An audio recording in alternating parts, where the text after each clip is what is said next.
Thiaoouba Prophecy Chapter 3 The First Man on Earth.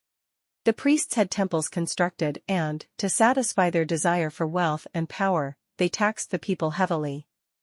Among a people who had never before known poverty, there now formed two distinct classes, the very rich and the very poor. The priests, of course, belonged to the former, as did those who helped them to exploit the poor. Religion became idolatry, and the people worshipped stone or wooden gods, offering sacrifices to them. It was not long before the priests insisted that the sacrifices must be human. From the beginning of the secession, the priests took pains to ensure that the people were kept in ignorance to the greatest extent possible. By lowering their intellectual and physical level of development over the course of years, the priests were better able to maintain domination over them. The religion which had developed had absolutely nothing in common with the cult that had originally inspired the secession, so control of the masses was essential. Universal law decrees that man's principal obligation, regardless of which planet he happens to inhabit, is to develop his spirituality. These priests, by degrading an entire nation through keeping them in ignorance and leading them with lies, infringed this fundamental law. We decided at this point to intervene, but, before doing so, offered the priests a last chance. Using telepathy, as well as a dream, we contacted the great priest. Human sacrifices must cease and these people must be led back to the right path. Man exists physically for the sole purpose of developing spiritually. What you are doing contravenes universal law. The great priest was terribly shaken and, the next day, called a meeting of his priests, telling them of his dream. A few among them accused him of betrayal, others suggested senility, and some suspected hallucinations. Eventually, following several hours of discussion, 12 of the 15 priests who formed this council remained determined to preserve the religion as it was, claiming that the ideal was to maintain control and to promote the belief in, and fear of, vengeful gods whose representatives they were on earth. They didn't believe a word of what the great priest had told them regarding his dream. Sometimes our position is very delicate, Michel. We could have appeared with our spacecraft and spoken directly to the priests, but they were able to identify vessels from space, having had them too, before the secession. They would have attacked us immediately, no questions asked, for they were very suspicious and fearful of losing their preeminence within their nation.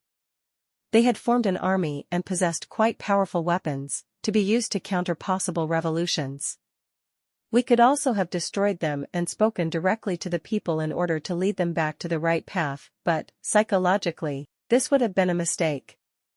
These people were accustomed to obeying their priests and would not have understood why we interfered in the affairs of their country, thus all would have been spoiled. So it was that one night we flew above the country at an altitude of 10,000 meters in one of our tool spheres. The temple and the holy city were situated about 1 kilometer from the town.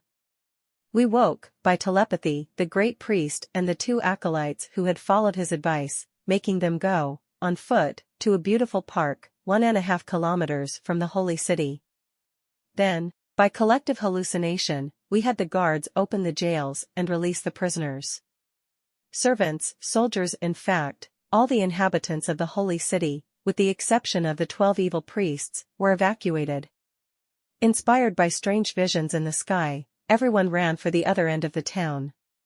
In the sky, winged personages hovered around an enormous incandescent cloud which shone in the night. How is that done? Collective illusion, Michel. Thus, in a very short time, it was arranged that only the 12 evil priests remained in the holy city. When all was ready, the tool sphere destroyed it all, including the temple, by means of the same weapon that you have already seen in action. Rocks were shattered and walls crumbled to a height of 1 meter, that their ruins might bear witness to the consequence of this sin. Indeed, if they had been totally effaced, men would soon have forgotten, for men easily forget. Further, and for the edification of the people, a voice issuing from the incandescent cloud warned that the anger of God could be terrible, much worse than they had seen, and that they must obey the great priest and follow the new way which he would show them. When it was all over, the great priest stood before the people and spoke to them. He explained to the poor wretches that he had been wrong, and that it was now important that everyone strive together to follow the new way. He was assisted in his work by the two priests. Of course, times were often hard, but they were aided by the memory and the fear of the event that had destroyed, in a matter of minutes, the holy city and killed the evil priests. Needless to say, this event was considered by all to be a miracle of the gods, for it also involved the liberation of more than 200 prisoners who were to face human sacrifice the next day. All the details of the incident were noted by the scribes, but they were also distorted in the legends and tales passed on through the centuries. Nevertheless, the immediate consequence was that everything changed. The rich who had previously had a hand in the exploitation of the people, now, in view of what had happened to the evil priests and the holy city, were fearful of meeting a similar fate. They were considerably humbled and assisted the new leaders in instigating the changes required. Gradually, the people became contented again, as they had been in times prior to the secession. Inclined towards pastoral rather than industrial or urban pursuits, they spread throughout Africa during the course of the centuries that followed and numbered, eventually, several million. Nevertheless, towns were only established in the area where the Red Sea is now, and along the banks of a large river that flowed through the center of Africa. The people managed to develop their psychic abilities enormously. Many were able to travel short distances by means of levitation, and telepathy resumed its significance in their lives, becoming commonplace. There were also frequent instances of physical ailments being cured by the laying on of hands. And so, all was going well for the inhabitants of the planet Earth, except for one thing. The astronomers and scholars were very worried, for an enormous asteroid was approaching Earth, almost imperceptibly, but unmistakably. It was first picked up by the observatory of Icarito, located in the center of Australia. After several months, it could be seen by the naked eye, provided one knew where to look, glowing a most sinister, vivid red. In the weeks to follow it became ever more readily visible. The governments of Australia, New Guinea and Antarctica made a most important decision, which was soon agreed to by the yellow leaders. Ahead of the inevitable collision with the asteroid, they agreed that all space vessels in a condition to fly would leave Earth, carrying on board as many specialists and experts as possible, doctors, technicians, etc., of the kind most likely to be of service to the community following the catastrophe. Where were they going? To the moon? No, Michel, at that time Earth didn't have a moon. Their spacecraft were now capable of 12 weeks autonomous flight. For a long time, their capability for super long-distance travel had been lost to them. Their plan was to remain in orbit around the Earth, ready to land as soon as possible and give assistance where it was most needed. 80 Australian spacecraft were equipped and loaded to carry an elite group, which was chosen as a result of meetings held day and night. The Yellow Race followed the same procedure, making 98 spacecraft ready. In Africa, of course, there had never been any spaceships. All was ready. The people were then warned of the impending collision. The role of the spacecraft was kept secret though, for fear that the people would believe they had been betrayed by their leaders and that a panic would be created, perhaps even an attack on the airports. By the same token, the leaders had played down the impact the collision was likely to have, in order to minimize the collective panic. The collision was now as much imminent as it was inevitable, considering the estimated speed of the asteroid. It was only 48 hours away. The experts all agreed with this calculation, well, almost all.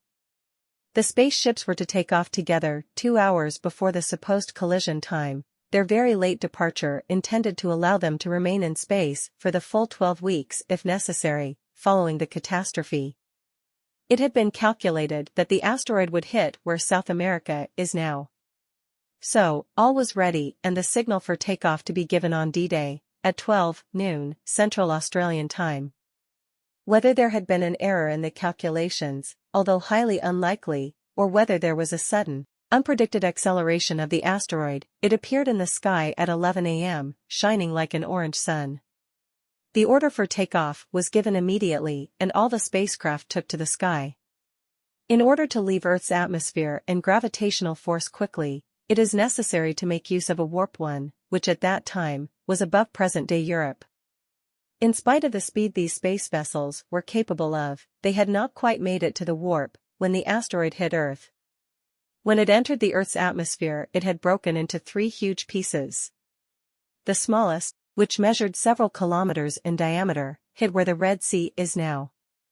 Another, much bigger, hit where the Timor Sea is now, and the largest of the 3 landed in the region of the actual Galapagos Islands. The simultaneous impacts were terrible. The sun became a dull red and slid towards the horizon like a falling balloon.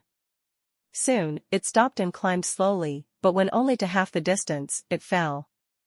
The Earth had suddenly changed the inclination of its axis.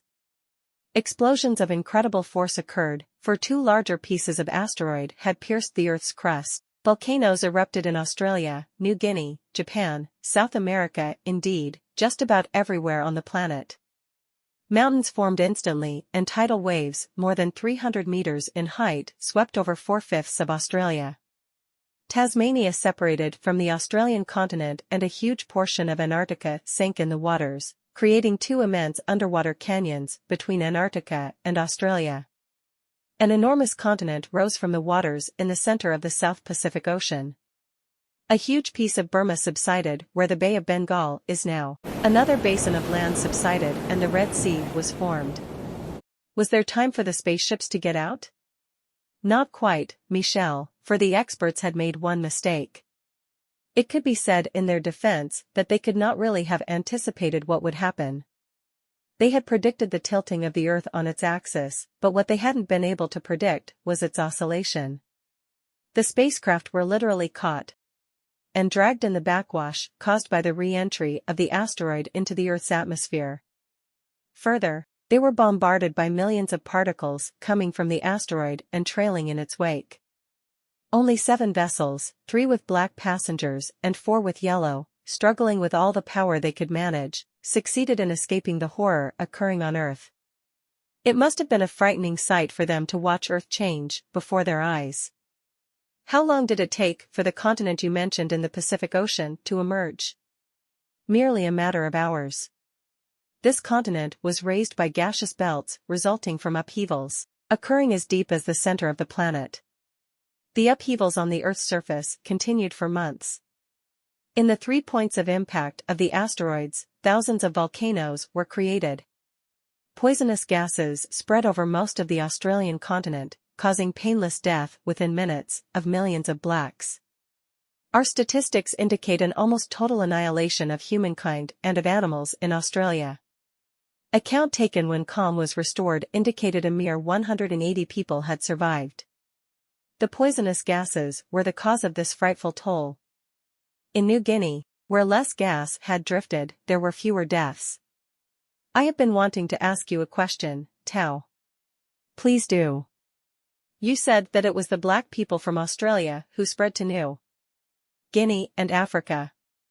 How is it then that now, the Aborigines are so different from the blacks throughout the world? Excellent question, Michel. My account should have included more detail. You see, as a result of the catastrophe, there had been such an upheaval, that deposits of uranium scattered on the surface of the Earth emitted strong radiation.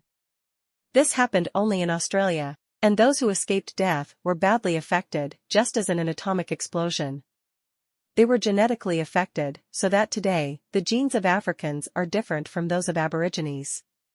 Further, the environment totally changed and their diet drastically altered too.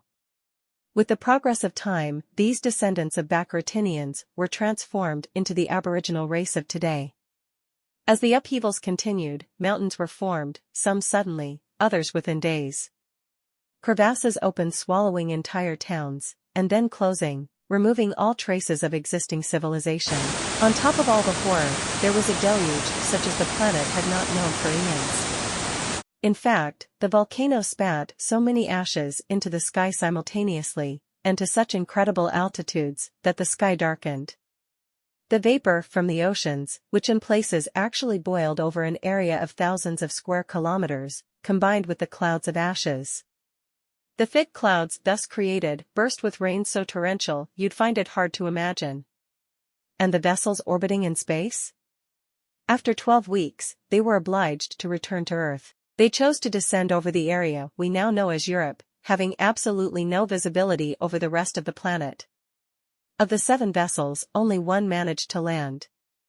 The others were hurled into the ground by gales, which occurred all over the planet, cyclonic winds of 300 to 400 kilometers per hour. The main cause of these winds was differences in temperature, these in turn, caused by the sudden volcanic eruptions. So, the sole remaining spaceship managed to land in what is now called Greenland. There were 95 yellow passengers on board, many of whom were doctors and experts of various kinds.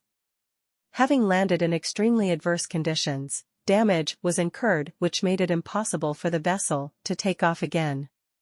However, it remained useful for a shelter. They had provisions enough to last a long time, and so they organized themselves as best they could. About 1 month later, they were all engulfed in an earthquake, the spacecraft too, and it was with this last catastrophe that all trace of civilization on Earth was destroyed. The chain of catastrophes that followed the collision with the asteroid had dispersed entire populations in New Guinea, Burma, and China, and in Africa, although the region of the Sahara suffered to a lesser extent than elsewhere. However, all the towns established in the Red Sea area were engulfed by the newly formed sea. In brief, no city remained on Earth and millions of people and animals had been wiped out. It was, therefore, not long before widespread famine occurred. Needless to say, the wonderful cultures of Australia and China were no more than memories that would become legends. And so it was that the people, suddenly disseminated and separated from each other by newly gouged chasms and newly formed seas, experienced for the first time on the planet Earth, cannibalism.